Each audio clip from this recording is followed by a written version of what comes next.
Good morning, good afternoon, good evening, wheresoever you're watching this video. Welcome to all in this first video of current electricity. Current electricity as a chapter you have already learned in class 10, and part of it you'll feel that we're just revising what we have done in class 10. So I'll just start off with the first part, current electricity, the definition of electric current. Current electricity.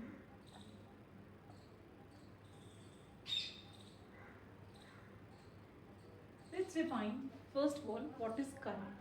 Current, electric current. Electric current, अभी तक आपने पढ़ा था electric charge, electrostatics में पढ़ा था electric charge. We were dealing with all the charges at rest. उसमें मानकर चल रहे थे सारे चार्जेस रेस्ट पे हैं, तभी पूरा इलेक्ट्रोस्टैटिक्स था. जब करंट की बात करते हैं वी थिंक कि charges have started moving. So when charge starts moving, whether it's a positive charge, negative charge, any type of charge it is, when it starts moving, we call it as electric current. So what is electric current? It is a rate of flow of electric charges. इस charge में हम positive charge ions को include कर सकते हैं, holes को include कर सकते हैं. इलेक्ट्रॉन की जनरल डेफिनेशन है कि rate of flow of charges, electric charges is called as electric current. Formula इसका जो 10th में पढ़ा था, आपने पढ़ा था I is equal to q by t. अब जो है जब डिफरेंशिएशन इंटीग्रेशन कर रही है, I can also say it is equal to d q by d t, where you know that it is actually limit delta t tending towards 0 delta q by delta t. ऐसा unit electric current की क्या होती है? ऐसा unit होती है ampere. और dimensional formula भी इसका क्या होता है? एम्पियर. डायमेंशनल फॉर्मूला भी इसका क्या होता है? एम्पियर. अब डायरेक्शन की बात करते हैं. इलेक्ट्रिक करंट का डायरेक्शन होता है? हाँ, बिल्कुल डायरेक्शन होता है. बट क्या डायरेक्शन होता है? The direction of electric current is opposite to the direction of electrons. ऐसा क्यों कहा गया? इलेक्ट्रॉन्स की डिस्कवरी बहुत बाद में हुई, और इन जनरल इलेक्ट्रिक करंट का मैंने जो बताया कि rate of flow of electric charges, जब शुरू में ये डिफाइन करा गया तो माना गया कि चार्जेस पॉजिटिव होते हैं. इलेक्ट्रॉन्स की डिस्कवरी बाद में हुई तो हमने डेफिनेशन जो दी वो rate of flow of electric charges के अकॉर्डिंग करी, और वो इलेक्ट्रिक चार्जेस पॉजिटिव मान लिए तो हमने कहा the direction of electric current is same as that of the positive charges. अब इलेक्ट्रॉन की डिस्कवरी हो गई और पर इलेक्ट्रॉन नेगेटिवली चार्ज है, तो हमने कहा the direction of electric current is opposite to the flow of electrons. So direction of electric current is opposite to the flow of electrons. इनके इलेक्ट्रॉन्स हम कह रहे हैं लेफ्ट टू राइट जा रहे हैं, इसका मतलब करंट राइट टू लेफ्ट जा रहा है. इलेक्ट्रॉन्स ऊपर से नीचे जा रहे हैं तो करंट नीचे से ऊपर जा रहा है. तो ये डायरेक्शन करंट है, क्योंकि करंट के पास मैग्नीट्यूड भी है और डायरेक्शन भी है. तो क्या ये एक वेक्टर क्वांटिटी है? एक बार को लगेगा हाँ ये तो वेक्टर क्वांटिटी होनी चाहिए जिसके पास मैग्नीट्यूड. अब तक हमने डेफिनेशन ऐसी करी है, 9th में भी करा, 11th में भी करा. जिस फिजिकल क्वांटिटी के पास मैग्नीट्यूड है, डायरेक्शन है, वो एक vector quantity. But contrary to this it is not a vector quantity. क्यों वेक्टर क्वांटिटी नहीं है इलेक्ट्रिक करंट? इसलिए नहीं है क्योंकि इलेक्ट्रिक करंट का डायरेक्शन तो है, मैग्नीट्यूड भी है, but it does not obey the laws of vector addition. क्या लॉज ऑफ वेक्टर एडिशन है, अभी बात करते हैं इसकी. अगर हम फोर्स की बात करें, suppose force is vector quantity confirmed है हमारे पास. मैं कहती हूँ F is equal to 10 newtons इधर, और इधर से फोर्स लगा 10 न्यूटन्स इधर से, तो आप कहोगे रिजल्टेंट इज इक्वल टू 0. ऐसे कहेंगे. बट इलेक्ट्रिक करंट में ऐसे नहीं कहते. सपोज मैंने कहा ये I1 करंट है which is equal to 10 amperes, इधर से भी करंट आया I2 which is equal to 10 amperes. तो जो रिजल्टेंट करंट होगा इन दोनों का मिलकर नीचे किसी और वायर से निकलकर आने लगेगा, that will be equal to I1 plus I2 which is equal to 20 amperes. इन दोनों का डायरेक्शन इधर है, ये इधर को जाएगा. तो it is not obeying the laws of vector addition. Hence electric current is not a vector quantity, it is a scalar quantity. So electric current is scalar, electric current is scalar, scalar quantity, ठीक है। Electric current is scalar quantity. यह मैंने अभी आपको बताया कि rate of flow of electric charges is called as electric current and electric current is a scalar quantity. SI unit is ampere, dimensional formula is A, and why it is not a vector quantity? Because it is not obeying the laws of vector addition. अब चलते हैं अब कुछ और बात पे, ये तो हमने पढ़ रखा है पहले से। अब मानिए कि कोई आपके पास एक मेटल है, मेटल की वायर है, लेट्स से ऐसी मेटल की एक वायर है आपके पास, मेटल की वायर है, मैंने काफ़ी बड़ी शो कर दी, थिक शो कर दी, उसकी लेंथ है let's say L, area of cross section है E। अब इसके अंदर होता क्या है, मेटल की वायर है, लेट्स से कॉपर की वायर है, आयरन की वायर है, कोई किसी मेटल की वायर है, तो उसके अंदर आप कहेंगे कि इसके अंदर एक न्यूक्लियस होता है, या फिर आप मानेंगे आयंस है, केमिस्ट्री में पढ़ा हुआ है, it is just like ions in a sea of electrons. This is what we know कि आयंस होते हैं और इलेक्ट्रॉन्स घूम रहे हैं। अगर इसके अंदर इलेक्ट्रॉन्स घूम रहे हैं तो कहें कि इलेक्ट्रॉन्स मूव कर रहे हैं, तो इसके अंदर तो करंट होना चाहिए, पर आज तक ऐसा नहीं हुआ कि किसी कॉपर वायर को आपने हाथ में लगाया आपको करंट लग गया हो। अनटिल वो किसी बैटरी या पावर सप्लाई किसी से कनेक्टेड आपको कभी करंट नहीं लगता। फिर ऐसा क्या है कि इलेक्ट्रॉन्स उसके अंदर मूव भी कर रहे हैं, ये नहीं कि रुके हुए हैं, इलेक्ट्रॉन्स किसी भी मेटल के अंदर मूव कर रहे हैं, पर तब भी आपको इलेक्ट्रिक करंट नहीं लगता। ऐसा क्या है, और कंटिन्यूसली मूव कर रहे हैं। रीज़न उसका ये है कि किसी भी मेटल के अंदर इलेक्ट्रॉन्स हैं, आयंस हैं, सच में बात है, पर जो आयंस तो ऑलमोस्ट स्टेशनरी है, पर जो इलेक्ट्रॉन्स हैं वो रैंडमली मूव कर रहे हैं, मतलब कोई इधर मूव कर रहा है, कोई इधर मूव कर रहा है, कोई इधर मूव कर रहा है, सबकी जो मूवमेंट है वो रैंडम है। ये कि अगर मैं सब इलेक्ट्रॉन्स की वेलोसिटी u1 प्लस u2 और u3 एंड सो ऑन तो un करूँ, तो इन सबकी जो सम है वेलोसिटी वो 0 है। यानी कि जो इनिशियल एवरेज वेलोसिटी है इस सबकी, इनिशियल एवरेज वेलोसिटी है, यानी कि u1 plus u2 plus u3 so on till un divided by n that is equal to 0। इसका कहने का मतलब है कि अगर कोई मेटल की वायर है, उसके अंदर इलेक्ट्रॉन्स हैं, मूव कर रहे हैं, पर उनकी ओवरऑल जो वेलोसिटी है वो क्या है, एवरेज वेलोसिटी क्या है, 0 है। क्यों? क्योंकि सबका रैंडम मोशन है, एक दूसरे की वेलोसिटी को आपस में यूटिलाइज, जैसे कोई एक इधर जा रहा है, कोई इधर जा रहा है, नेट वेलोसिटी क्या होगी, 0। कोई ऊपर जा रहा है, कोई नीचे आ रहा है, तो नेट वेलोसिटी होगी 0। तो यानी कि कोई भी अगर मेटल वायर है, जब तक वो किसी बैटरी से, पावर सप्लाई से, इलेक्ट्रिक फील्ड कुछ उसको ऐसा नहीं दिया होगा, तो सारे के सारे उसके इलेक्ट्रॉन्स रैंडमली मूव कर रहे होते हैं, तो उन सब की इनिशियल वेलोसिटी क्या होती है, 0 होती है। तभी आप किसी वायर को टच करते हैं, आपको कभी भी शॉक नहीं लगता, कुछ नहीं लगता। अगर सिंपली वायर खरीद कर लेकर आ रहे हैं हाथ में, कुछ नहीं लगेगा। अब ये तो रैंडम वेलोसिटी, एक इसका करंट भी नहीं हुआ, obviously net current become 0, because जो आप देख ही रहे हैं वेलोसिटी क्या हो गई, टोटल वेलोसिटी 0। अब करंट कब कैसे आता है, क्यों लगता है? सपोज आपकी ये मेटल की कोई वायर थी, अब इसके जिसका area of cross section A था और लेंथ L थी, आपने क्या करा, इसको किसी बैटरी से कनेक्ट कर दिया, बैटरी से कनेक्ट कर दिया। बैटरी का मतलब सोचते हो कि प्लस यहाँ पर है, माइनस यहाँ पर। अब बैटरी से कनेक्ट कर दिया, पहले से इसके अंदर होल से इलेक्ट्रॉन्स थे, पर अब क्या होगा, ये नेगेटिव साइड जो है, नेगेटिव साइड जो है इलेक्ट्रॉन्स को रिपेल करेगी, और नेट मूवमेंट इलेक्ट्रॉन्स की, चाहे टेढ़े घूम रहे हैं, इधर घूम रहे हैं, नेट मूवमेंट उनकी क्या हो जाएगी, इस तरफ से हो जाएगी, इस साइड से इस साइड तक। यानी कि नेगेटिव पोल वाली साइड से पॉजिटिव पोल वाली साइड इलेक्ट्रॉन्स की मूवमेंट हो जाएगी। सारे इलेक्ट्रॉन्स इस नेगेटिव पोल ऑफ बैटरी से रिपेल होते हुए यहाँ पर हो जाएंगे। ये मैंने ये नहीं कही कि सीधे सारे इलेक्ट्रॉन्स एक लाइन में चले गए, ऐसे नहीं चले गए, बट नेट वेलोसिटी जो होगी वो इस डायरेक्शन में होगी, यानी कि हर एक इलेक्ट्रॉन की वेलोसिटी चेंज होगी। यानी कि पहले जो वेलोसिटी u1 थी वो गई v1 plus u1 plus a t1। Second वाले फर्स्ट इक्वेशन ऑफ मोशन है, सेकेंड इलेक्ट्रॉन की वेलोसिटी हो गई u2 प्लस a t2। ऐसे nth इलेक्ट्रॉन की वेलोसिटी क्या हो गई un प्लस a t1। यानी कि हर इलेक्ट्रॉन के ऊपर एक एक्सेलरेशन लग रहा है। ये एक्सेलरेशन कहाँ से आया? आपने जो ये वोल्टेज दे दी, ये बैटरी लगा दी यहाँ पर, उससे इसको वोल्टेज मिला, वोल्टेज के कारण इलेक्ट्रिक फील्ड मिला, इलेक्ट्रिक फील्ड के कारण इलेक्ट्रोस्टैटिक फोर्स हर एक पे एग्जर्ट होने लगा। जरा इसको थोड़ा सा और मॉडिफाई करके देखते हैं कि एक्सेलरेशन आया कैसे। आपको पता है F is equal to ma। दूसरी बात आपको ये भी पता है F is equal to QE, but यहाँ पर इलेक्ट्रॉन है तो E इंटू ई, इन दोनों को इक्वेट कर देते हैं, m a is equal to e e, that means a is equal to e e by m. देखिए इस बैटरी के कारण जो इलेक्ट्रिक फील्ड लगा वो ये आ गया। आपको पूछेगा ई की वैल्यू बता दो, आपको पता होगा e is equal to d v by d r, magnitude में जैसे माइनस साइन होता है। अब यहाँ पर पूरे की लेंथ क्या है एल, और पोटेंशियल डिफरेंस हो गया एल, हम लिख सकते हैं e is equal to v by l, क्योंकि वी की वैल्यू क्या, ई की वैल्यू क्या हो गई वी बाई एल।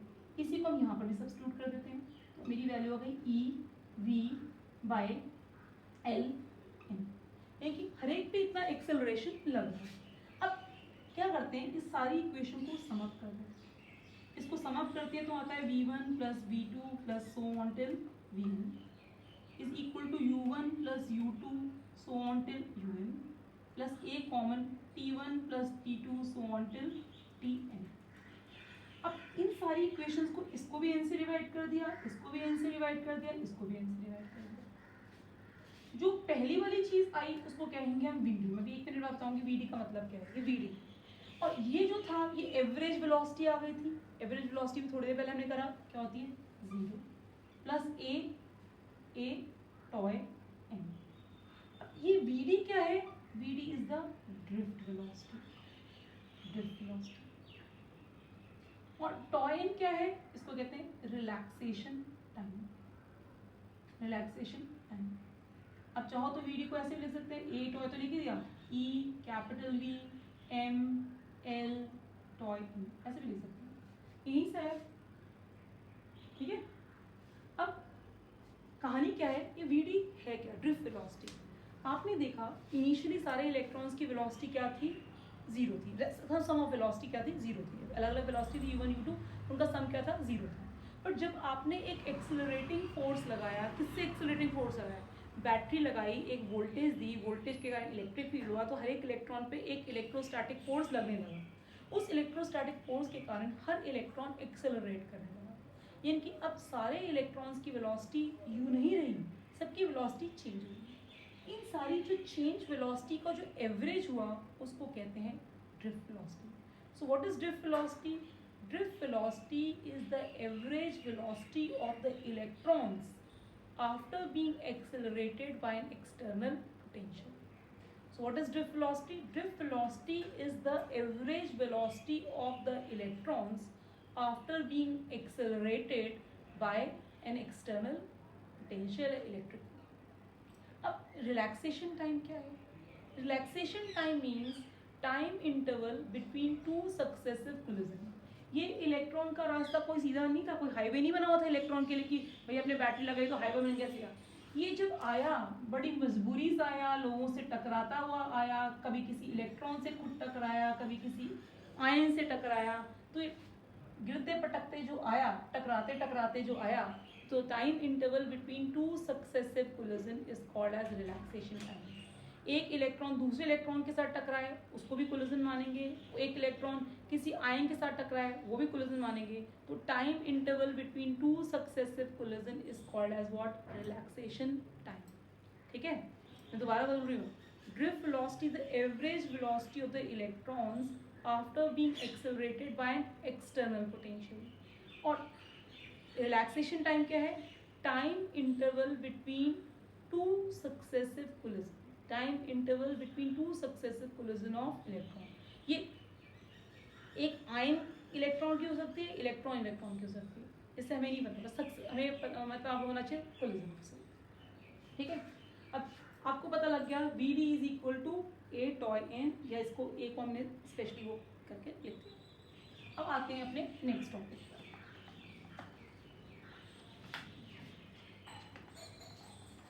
केवल एक और बात आती है, वो हम दोबारा भी डिस्कस करेंगे, कि अगर किसी कंडक्टर का टेम्परेचर इंक्रीज कर देते हैं तो रेजिस्टेंस क्यों बढ़ जाती है। अगर किसी कंडक्टर का टेम्परेचर इंक्रीज कर देते हैं तो क्यों जो होती है इसकी रेजिस्टेंस बढ़ जाती है। अगर किसी का आप टेम्परेचर इंक्रीज कर दोगे तो random motion of electrons increase हो जाएगा। Random motion of electrons increase हो गया तो क्या हो जाएगा, रिलैक्सेशन टाइम कम हो जाएगा, क्योंकि जल्दी जल्दी कोलाइड करेंगे एक दूसरे से।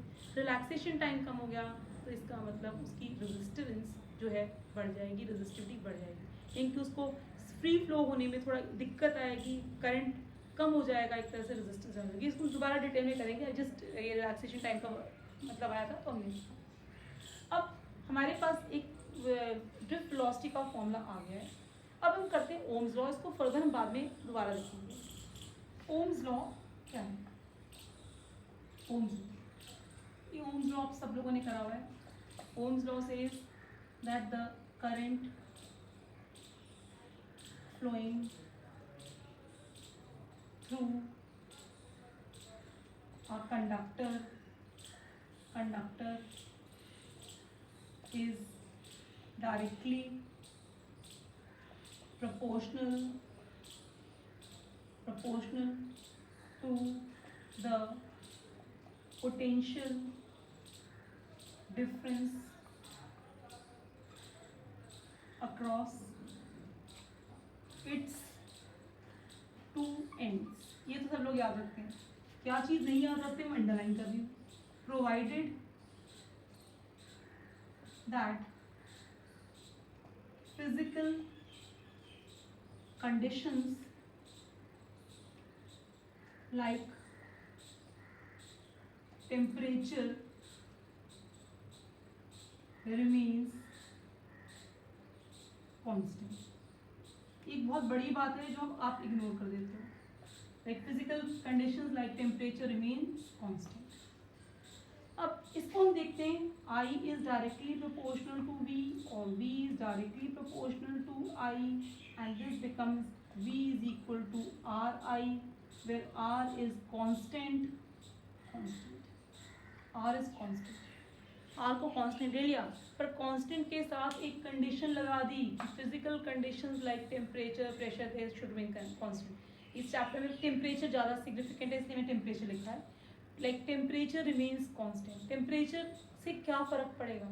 अगर आप इस इक्वेशन में आप आर को कांस्टेंट मानकर बैठे हो, आपने कहा है current flowing through a conductor is directly proportional to the potential difference across its two ends provided that physical conditions like temperature remains constant. यानी कि अगर टेम्परेचर कांस्टेंट नहीं रहता, आपका आर कांस्टेंट नहीं रहेगा, आर कांस्टेंट नहीं रहेगा तो आप ये जो ओमिक कंडक्टर है वो ओमिक ना रहकर नॉन ओमिक हो जाएगा। आपकी कंडीशन है V is directly proportional to I। V is directly proportional to I ही है जो कि ओमिक कंडक्टर डिसाइड कर रहा है। अब क्या तो ऑब्वियस बात है, V तो प्रोपोर्शनल I होता है। अरे बहुत सी ऐसे डिवाइसेस हैं जो कि V is directly proportional to I पे बिलीव नहीं करते, उनका V और I का ग्राफ स्ट्रेट लाइन नहीं आता।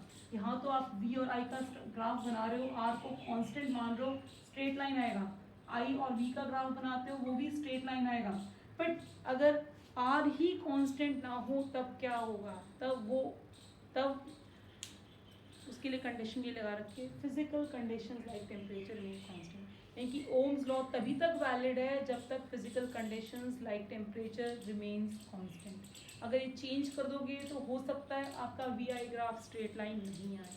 तो ओम्स लॉ में याद रखो कि करंट, हम ये इतना याद रखते हैं नीचे वाला हो जाता है, current flowing through a conductor is directly proportional to the potential difference across its two ends provided physical conditions like temperature remains constant, where I am considering R should remain constant, okay, then only R is constant।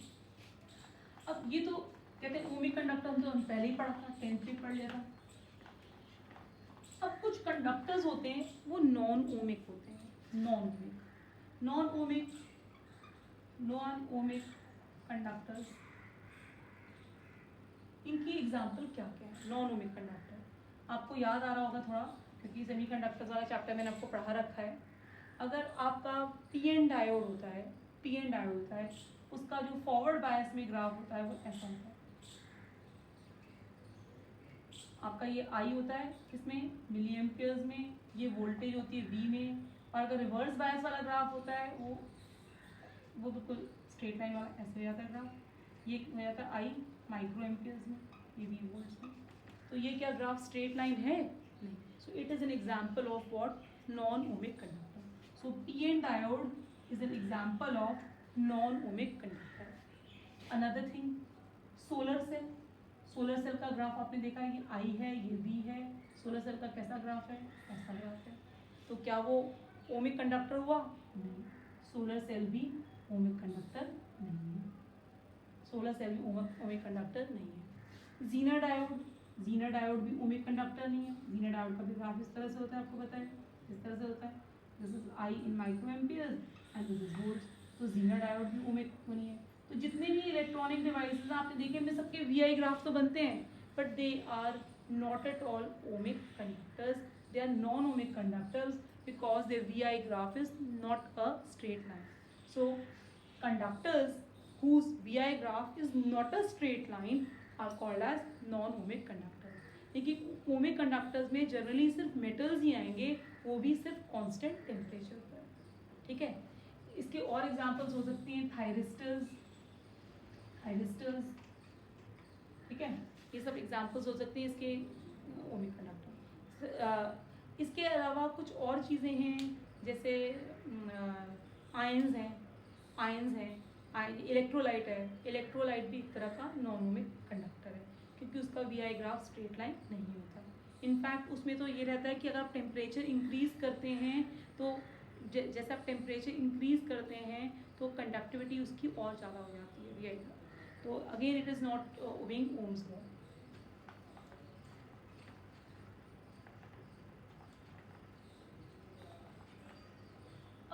चलते हैं factors which affect the resistance. Factors which affect the resistance of a wire. We know that R is directly proportional to length. R is inversely proportional to area of cross section. If I combine this thing, I get R is proportional to L by A. Or I can say R is equal to rho L by A. What is rho? Rho is the resistivity of the wire. Resistivity of wire. Resistivity of wire. And what are the factors on which it depends? It depends upon only one thing: nature of material. But nature of material तो एक बात है, temperature इसको affect ज़रूर करेगा, क्योंकि अगर temperature increase करोगे random motion of electrons increase हो जाएगा, रिलैक्सेशन टाइम कम हो जाएगा, रेजिस्टिविटी बढ़ जाएगी। तो ऑब्वियसली जो resistance of a wire definitely, as seen the formula, depends directly on the length. It is inversely proportional to area of cross section, and so when I remove this proportionality sign I get rho, resistivity of wire. तो resistivity के साथ साथ एक और factor आ जाता है जो कि होता है टेम्परेचर। जो कंडक्टर के का जब टेम्परेचर, मेटल का टेम्परेचर इंक्रीज करते हैं, रेजिस्टिविटी क्या होती है, इंक्रीज हो जाती है, ठीक है। किस तरह से इंक्रीज होती है? फैक्टर है R is equal to R0 1 plus alpha delta T, और I can say for rho also, rho is equal to rho naught 1 plus alpha delta T। What is this alpha? Alpha is the temperature coefficient of resistance or resistivity, जो भी आप example लेंगे। तो हम बात कर रहे थे पहले तो factors which affect the resistance of a wire. I said length, area of cross section, resistivity which is actually constant for a particular material, but still it can change with temperature.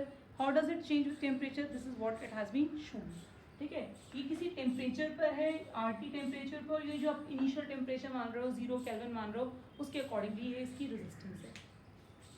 ये difference in temperature मानते हो तो दो temperature की difference में जाता है। What is this alpha? Alpha is the temperature coefficient of resistance. Temperature coefficient of resistance। अब चलते हैं इसका RT तो ये लिख दिया, RT is equal to R0 1 plus alpha delta T। इसको लिख सकते हैं RT is equal to R0 plus R0 alpha delta T, और ऐसा RT minus R0 divided by R0 alpha delta T, और I can say alpha is equal to RT R0 minus R0 delta T। Alpha को कैसे define करेंगे? It is the change in resistance with respect to the original resistance, yes, per unit change of temperature. अगर इसकी SI unit देखेंगे, इसकी SI unit क्या हो जाएगी? Degree Celsius. इसकी यूनिट क्या हो जाएगी? Degree Celsius. SI यूनिट हो जाएगी क्या? Fahrenheit inverse. फ़ारेनहाइट इनवर्स हो जाएगी इसकी SI यूनिट. ठीक है. सिमिलरली अगर मैं RT R0 वाले इससे करूँ तब भी ये बात आ जाएगी. ये rho t is equal to rho naught 1 plus alpha delta t. तो क्या हो जाएगा? Rho t is equal to rho naught plus rho naught alpha delta t. दोबारा हम इसकी वैल्यू चाहते हैं एल्फा की, जाएगा rho t minus rho naught divided by rho naught into delta t. तो इसके लिए कह सकते हैं change in resistivity with respect to the original resistivity per unit change in temperature. इसकी भी ये SI यूनिट क्या हो जाएगी? क्योंकि इसकी तो होती है क्या? ओम मीटर. इसकी भी ओम मीटर. तो ये हो जाएगी SI आएगा दोबारा केल्विन इनवर्स. सिंपल यूनिट्स में सेल्सियस डिग्री सेल्सियस इनवर्स भी कह सकते हैं, केल्विन इनवर्स हो जाएगा. ठीक है. कि टेम्परेचर इंक्रीज करने से रेजिस्टेंस चेंज होती है. ये एक फैक्टर है रेजिस्टेंस चेंज करने का. ठीक है. अब ये थोड़ा सा रिवाइज करते हैं.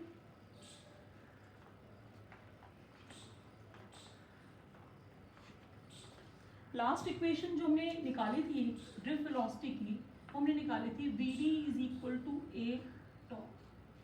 आपको अगर याद हो A टॉ निकाली थी. ये हमारी किसकी? ये हमारी थी ड्रिफ्ट वेलोसिटी, ये था एक्सेलरेशन, ये था रिलैक्सेशन टाइम. अब जरा A को दोबारा लिखते हैं.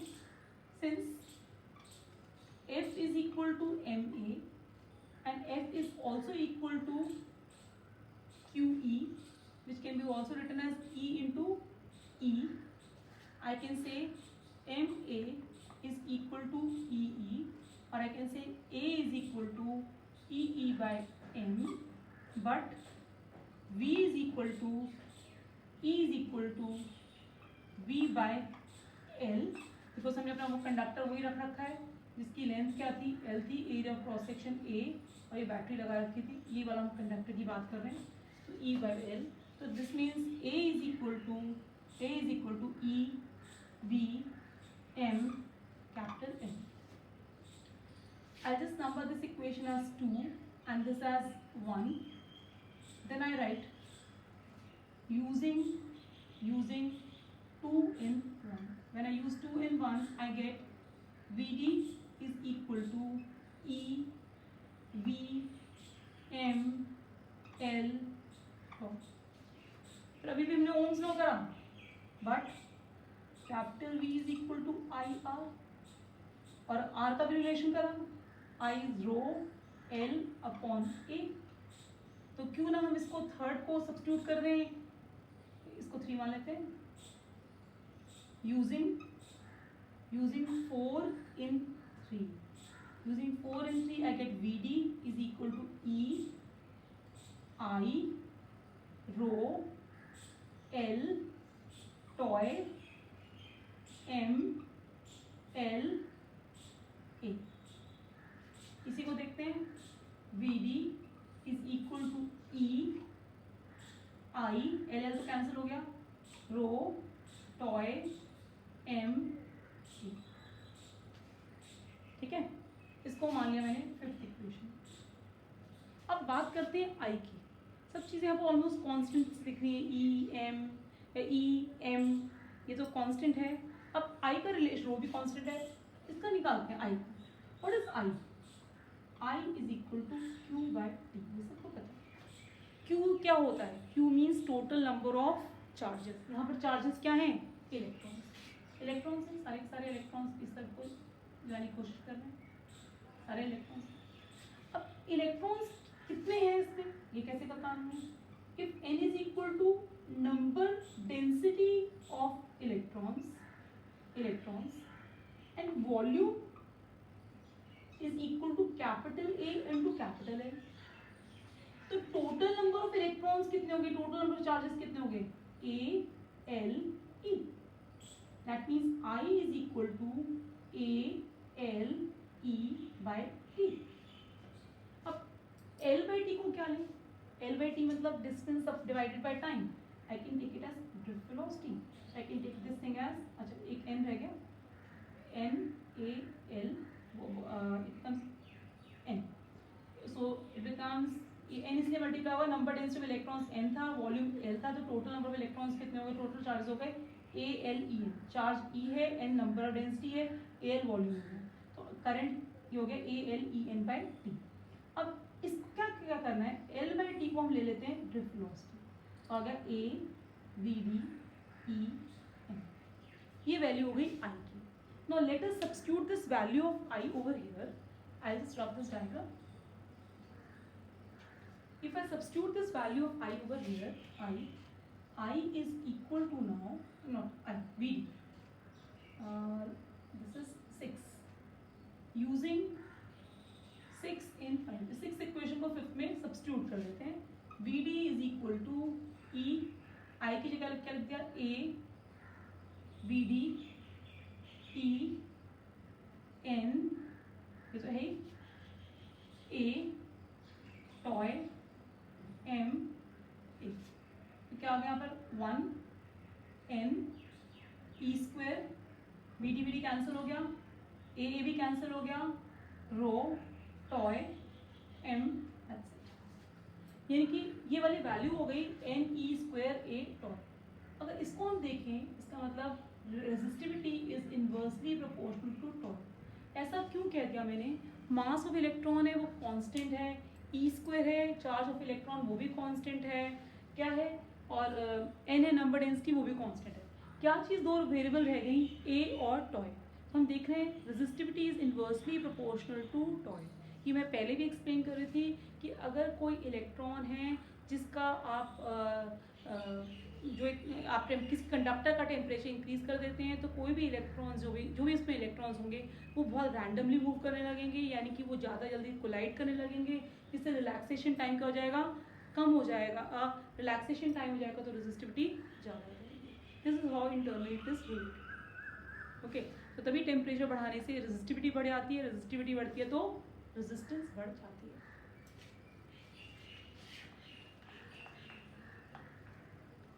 ठीक है, अब ये कि हमने इस डेरिवेशन में 2-3 चीज़ें तो निकाल ली। एक तो एक इसका फॉर्मूला निकाल लिया, I is equal to n A E V d. ये क्या था, इलेक्ट्रिक करंट का फॉर्मूला। इलेक्ट्रिक करंट का ही तो फॉर्मूला हो गया इलेक्ट्रिक करंट। अब दूसरी चीज़ होती है इलेक्ट्रिक डेंसिटी। एक बार हम सोचते हैं इलेक्ट्रिक डेंसिटी मतलब electric current divided by electric current density, मतलब electric current divided by volume, पर ऐसा नहीं होता। ये कहते हैं electric current divided by area, where area is just normal to the current. Electric current density is electric current divided by area. इसका symbol होता है जे। इसको जे को कैसे लिखेंगे, इसलिए N A E V D divided by A, क्योंकि area से करना है, वॉल्यूम से करना ही है, तो क्या हो गया n e we d. This becomes the electric current density. अब जरा कुछ ऐसा यूनिट्स दोबारा रिवाइज कर लें, ठीक है। I hope this is clear.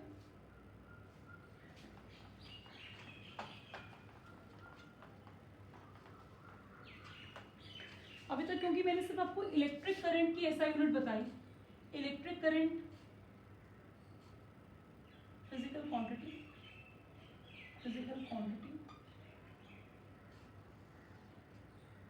Symbol ऐसा यूनिट डायमेंशन फॉर्मूला बाद में रखते हैं। हमने स्टार्ट करा था इलेक्ट्रिक करंट सिंबल क्या था इसका, आई, ऐसा यूनिट थी इसकी एम्पीयर। दूसरा क्या था हमने करा, voltage, electric voltage V volts, V लिखे थे। उसके बाद हमने करा रेजिस्टेंस रेजिस्टेंस आर, ऐसा यूनिट ओम्स। उसके बाद करा रेजिस्टिविटी रो, ये क्या हो जाएगा ओम मीटर। क्यों? रो क्या था? Rho was equal to R A L, तो ओम मीटर। अब इस रेजिस्टेंस का उल्टा होता है कंडक्टेंस। कंडक्टेंस बिकम्स 1/r, इसको जी से भी लिखते हैं बहुत लोग 1/r, तो ये क्या हो जाएगा ओम इनवर्स। ऐसे रेजिस्टिविटी का उल्टा होता है conductivity sigma is equal to 1/रो, हो जाएगा ohm inverse meter inverse unit. अब एक नई चीज करी थी हमने, करंट डेंसिटी। आपने इसका फॉर्मूला देखा क्या था?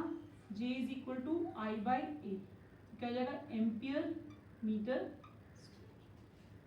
एम्पियर इसका यूनिट और ये मीटर स्क्वायर हो जाएगा एरिया का, तो ampere metre, this becomes a dimensional sorry ऐसा यूनिट। ठीक है, okay. Next, in the next class we'll be doing combination of resistors and carbon resistor. That's all for today. Have a nice time.